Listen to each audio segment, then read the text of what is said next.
계곡. 전방에 500m 앞 목적지 부근입니다.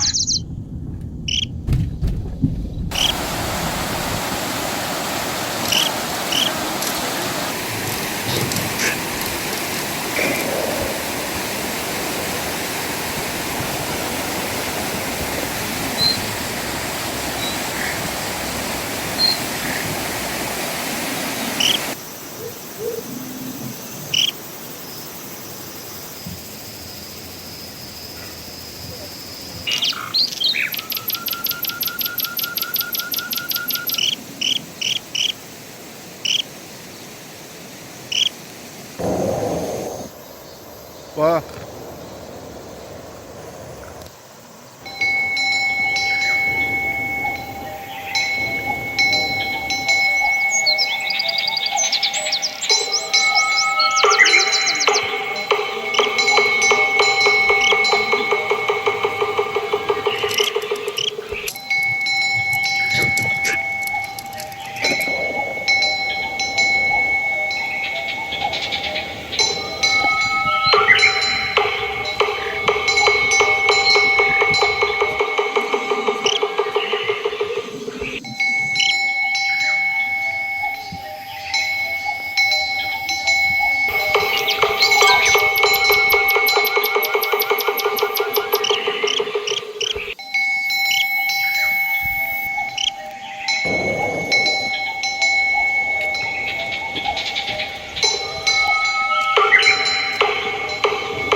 홍천 숫하사는 17세기에 이르러 숫하사의 역사를 기록한 홍천연동봉작산 숫하사 사적과 건봉사극 건봉사마사 사적 등에 따르면 신라시대 원효가 우적산의 1월사를 창건하였으며 조선 1569년에 현 위치인 공작산으로 옮겨 지으면서 숫하사로 명칭이 바뀌었다고 한다.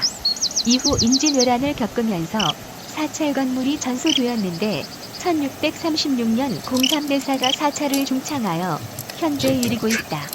건봉사극 건봉사마사 사적에 따르면 1811년 아미타불의 무량한 수명을 상징하는 숫하사로 다시 바뀜.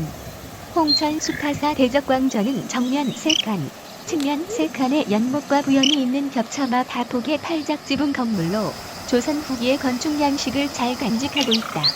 대적광전은 규모가 크지 않으나 부재간의 비례가 잘 잡혀 예술성이 높은 조선 후기의 전형적인 불전 건물이며 특히 불전 중심에 불단과 비로자나불이 모셔져 있고 일부 공포 및 창방 등에서도 조선 중기의 모습을 간직하고 있어 건축 사적으로 중요한 가치를 지니고 있다. 또한 1636년 공잠대사의 중건 이후로 중수와 개수에 대해 명확한 사료가 뒷받침되어 역사적 학술적 가치도 높다. 비로자나불을 본존으로 봉안한 법당으로 불상 뒤 벽면에 비단 바탕에 채색한 영산회 상도를 후불탱화로 걸어두고 있다. 사찰 입구 천왕문에 봉안된 사천왕상은 수미산 중턱에 살며 동서남북 4곳에서 불법 및 불국토를 수호하는 호법신이라. 사천왕은 동, 서, 남, 북 네 방위에서 맡은 바를 수행하는데 각기 보검, 보당과 보탑, 용과 여의주, 비파 등 지물을 들고 있으며 일부를 제외하고는 대체로 일정하다. 부릅뜬 눈, 크게 벌어진 입 등 두려움을 주는 얼굴 모습, 갑옷을 입고 있는 신체, 발밑에는 악귀 등의 생명을 받고 있는 모습으로 표현된다. 규모는 상대적으로 작지만 안정감 있고 균형 잡힌 자세를 보여주고 있는데 특히 얼굴은 가소성이 뛰어난 흙이라는 재료의 장점을 살려 생동감 있게 표현하였다. 자연스러운 동작과 갑옷의 문양 등 여러 요소들이 세밀하게 표현되어 있는데 우리나라 현존 사천왕상 중 세부 표현이 가장 뛰어나고 섬세하여 예술적 가치가 단연 돋보인다.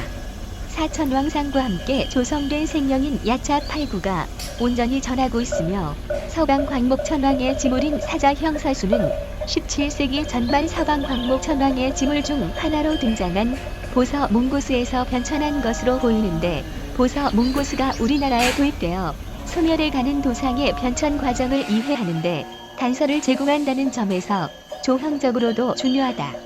일반적으로 사천왕상의 배치는 천왕문의 실제 좌향과는 무관하게 천왕문이 남향하고 있을 때의 상황에 준하여 배치되는 경우가 많은데 봉왕문이라는 편액이 달려있는 수타사의 천왕문은 서향의 좌향으로 세워졌기 때문인지 일반적인 사천왕상의 배치와는 다르게 배치되어 있다. 즉, 봉왕문의 진입 우측 방향의 남방증 장천왕과 동방지국 천왕이 봉왕문의 진입 좌측 방향의 서방 광목천왕과 북방 다문천왕이 배치되어 있다. 따라서 방위 개념에 대한 인식을 연구할 수 있다는 점에서 학술적으로 가치가 있으므로 보물로 지정해 연구하고 보존할 만한 충분한 가치가 있다. 1658년에 건축된 홍천수타사 흥회루는 강원특별자치도에서 가장 오래된 보기 드문 누강당 형식의 건물로 창건된 이후 근대에 들어와 일부 변화가 있었으나 기본적인 평면과 구조, 공포와 가구, 세부 형식 등은 창건 당시의 원형을 잘 간직하고 있을 뿐만 아니라 주로 상부 주심선상에 제주도와 같이 주심소로를 사용한 사례 등은 조선 후기 건축물의 양식적 특징 연구에 중요한 자료적 가치가 있다는 점에서 지정 보존 가치가 있다. 흥회루는 정면 5칸, 측면 3칸의 장방형 평면이다. 자연석으로 외벌대 기단을 놓았는데 건물 규모에 비해 기단이 낮아 배수에 문제가 발생할 여지가 크다. 초석도 자연석을 썼는데 형태가 아주 자유롭다. 기둥은 평조 12개, 좌우 측면 고주 4개, 건물 중앙에 세운 신고주 4개를 세워 가구를 결고하였다. 모두 원형 기둥이며 정연한 계획하에 치밀하게 가공된 모습이다. 대개 사찰의 누각은 기둥재를 자연 상태의 원목을 껍질만 벗겨내고 거칠게 마감하는 사례가 많은 데 비해 흥회루처럼 치밀하게 가공한 기둥은 흥회루의 특징으로 볼 수 있다. 가구 구조는 일고주 5양가를 기본으로 삼았지만 일반적인 고주가 아니라 평면 중앙에 심고주를 세운 독특한 방식을 따랐다. 이로 인해 대들보 대신에 심고주를 중심으로 맞보를 결고하고 맞보 상부에는 존보를 걸고하였다. 건물 좌우 측벽은 이고주 5양가로 가구를 구성하였다. 보는 총 8개의 맞보와 6개의 존보를 썼는데 좌측면에 쓰인 맞보 하나를 제외한다면 나머지 보가 거의 일정한 규격으로 만들어졌다고 할 만큼 형태와 크기 면에서 균일한 특징을 보인다. 곡선이 지거나 휘어져 있는 보를 찾기 어려워 목재 수급에서부터 치목에 이르기까지 매우 공을 들여 건립한 건물임을 추측할 수 있게 해준다. 동자주는 주두를 더한 듯이 가공되어 있고 반자 내부에 가려진 대공은 단청까지 칠해져 있어 원래 노출된 부재임을 짐작할 수 있다. 대공은 고식에 속하는 형태로서 매우 화려하게 조각하였다.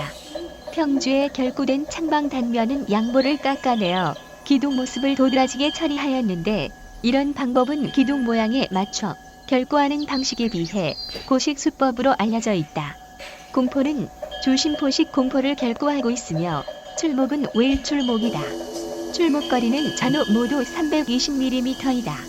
정면과 배면 공포는 부재 형태가 유사한 듯 하면서도 세부 구성은 약간 차이를 보이는데 살미는 유사하지만 점차는 전혀 다른 형태여서 건립 초기부터 의도한 것인지 후대의 교체인지는 알 수 없다. 흥회루에 사용된 소로 중에서 주로 상부 주심선상에 제주도와 같이 주심소로를 사용한 점은 두드러진 특징이다. 이런 모습은 조선 초에 만들어진 주심포 건축에서 확인할 수 있는 형태이기 때문이다. 조선 후기에 건립한 건축물들 가운데 이 지점에 주심소로를 사용한 사례는 쉽게 발견되지 않는다. 매우 작은 처리 방식이지만 흥회루의 건축적 가치를 가늠해 볼 수 있는 중요한 기법이라 할 수 있다. 가구 구조 가운데 도드라진 점은 측면 중앙에 심고주열을 세워 구조를 짠 점을 특징으로 꼽을 수 있다. 건물 중앙에 신고주열을 세운 사찰 누각은 고운사 가울루, 선운사 만세루 등을 들 수 있으나 대부분 사찰 누각에서는 중앙에 고주를 세우지 않는 경향을 보인다. 신고주를 세울 경우 내부의 시선을 분산시키고 방해하기 때문이다. 조선 숙종 때 경기도와 경상도 지역에서 활동한 승려인 사인비구에 의해서 만들어진 조선시대 종이다. 사인비구는 18세기에 뛰어난 승려이자 장인으로 전통적인 신라종의 제조기법의 독창성을 합친 종을 만들었다. 현재 그의 작품 8구가 서로 다른 특징을 보이며 전해지고 있다. 이 종은 사인비구가 만든 종 가운데 문경 김용사 동종과 함께 종을 치는 부분인 당좌 주변에 굴곡진 화문을 첨가한 독특한 당좌로 포선하여 완숙미와 독창성이 돋보이는 작품이다. 김용사 동종이 만들어진 1670년에 그보다 3개월 뒤에 만들어진 종임을 알 수 있다.